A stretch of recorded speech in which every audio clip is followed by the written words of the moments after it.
निकालने की विधियां आर्किमिडीज के सिद्धांत द्वारा बताया था। नंबर 1 बताया था जब वस्तु पानी से भारी हो परंतु आघूलनशील। दूसरी कंडीशन पानी से हल्की हो। अब क्या द्रव का अपेक्षित घनत्व सी पॉइंट है। द्रव का अपेक्षित घनत्व क्या है? यानी ठोस का वायु भार, ठोस का वायु में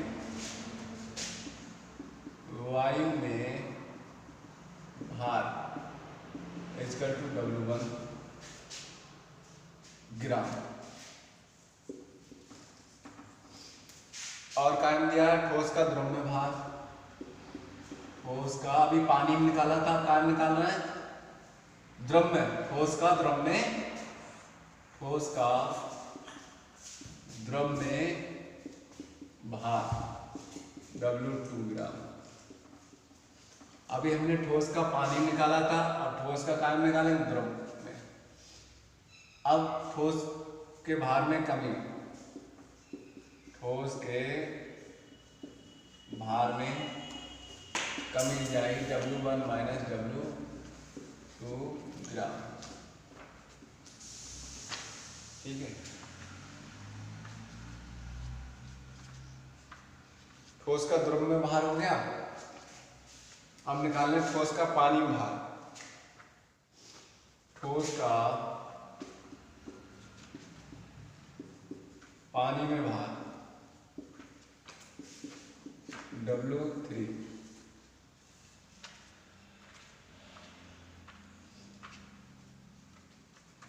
और फिर इसके बाद आए द्रव में ठोस का भार में कमी।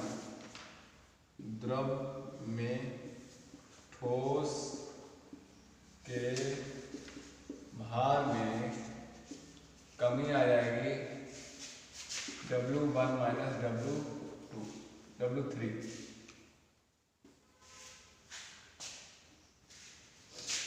W2। अब निकालने क्या है हमें? पानी में ठोस के भार में कमी, द्रव में ठोस के भार में कमी। पानी में ठोस के भार में कमी क्या आ जाएगी? W1 minus W3।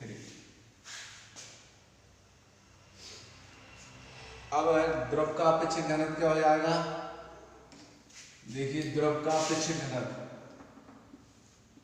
द्रव का अपेक्षित घनत्व इक्वल टू आ जाएगा, यानी कि क्या आएगा? द्रव में ठोस के भार में कमी, द्रव में ठोस के भार में कमी अपॉन पानी में ठोस के भार में कमी।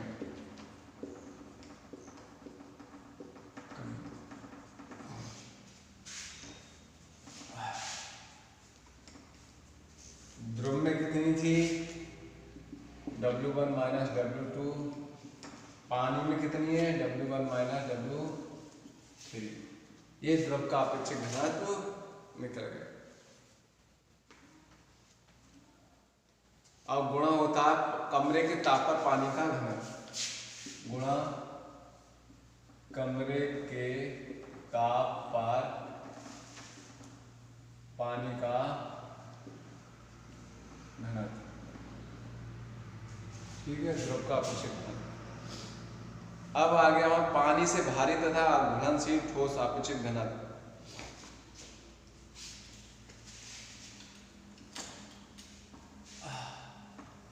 अब क्या है? अगले कंडीशन है, डी पॉइंट है।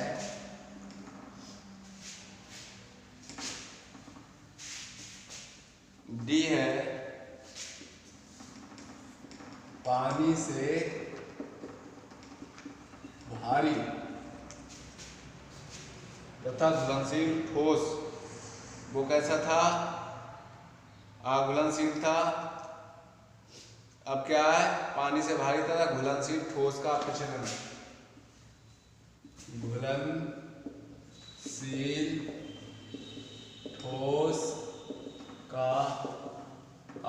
अपेक्षित घनत्व कैसा है? पानी से भारी है घुलनशील ठोस का अपेक्षित घनत्व। जैसे क्या होता है, जैसे नमक रह गया, नमक नीलत हो, चीनी नीलत होता, इस टाइप का जो भी पदार्थ है ठोस है उसका पानी से भारी है और घुलनशील है, ठोस का अपेक्षित घनत्व निकालेंगे। तो इसमें कंडीशन क्या है? पहली है ठोस का वायु भार, माना ठोस का वायु में भार इसका W1 ग्राम, W1 ग्राम। सारी चीज क्या निकालना है? ग्राम में निकालना है। ठोस का तेल में भार, ठोस का तेल में भार W2 ग्राम। कांच की डॉट का वायु भार, कांच की डॉट का वायु में भार W3। और निकालने कांच की डॉट का पानी में भार, कांच की डॉट का वायु में हवा में निकाला था, पानी में भार, पानी में भार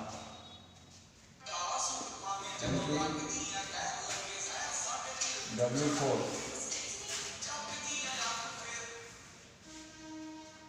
कांच की डाट का तेल में भार, कांच की डाट का तेल में भार यानी कि W5। तो तेल का द्रव के साथ ठोस का अपेक्षित घनत्व और तेल के साथ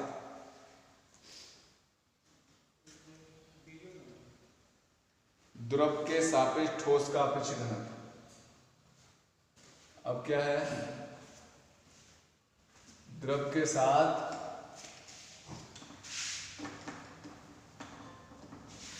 द्रव के सापेक्ष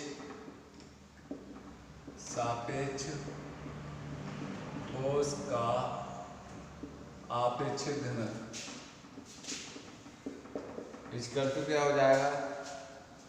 यानी वायु भार ठोस का और द्रव के भार में कमी क्या है? देखिए द्रव की क्या मानी थी? पानी में तेल का भार W4, कांच में डॉट का, यानी तेल में इतना वायु W1 ग्राम है। अब यानी वायु कितने ग्राम कम हो जाए? W1 minus W2। द्रव के भार में कमी। अब द्रव के भार में कितना तेल है? द्रव बोल सकते हैं इसको, तेल की जगह द्रव बोल सकते हैं, तेल भी लिख सकते हैं। कमी आई W1 माइनस W। अब हमें निकालना क्या है? द्रव के सापेक्ष, अब पानी के सापेक्ष, पानी के या तेल के अपेक्ष, द्रव के सापेक्ष अपेक्ष घनत्व, तेल का अपेक्ष घनत्व। तेल का निकालना, तेल का अपेक्षित घनत्व। तेल का कितना भार था हमारा? W। तेल का क्या निकाला था? तेल के भार अपेक्षित घनत्व यानी कि W3 minus W2 W5 upon W3 minus W4। अब निकालना क्या है? ठोस का अपेक्षित घनत्व, ठोस का अपेक्षित घनत्व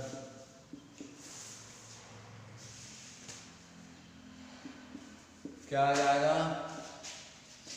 W1 upon W1 minus W2 गुणा W3 minus W5 upon W3 minus W4। ये ठोस का अपेक्षित घनत्व निकल कर आ गया। ठीक है। अब दूसरा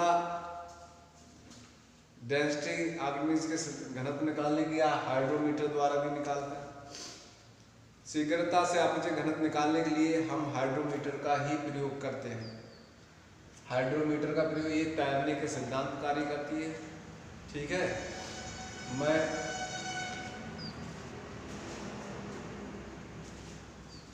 जो हाइड्रोमीटर है शीघ्रता से अपचे घनत्व निकालने के लिए हाइड्रोमीटर तैरने के सिद्धांत पर कार्य करती है।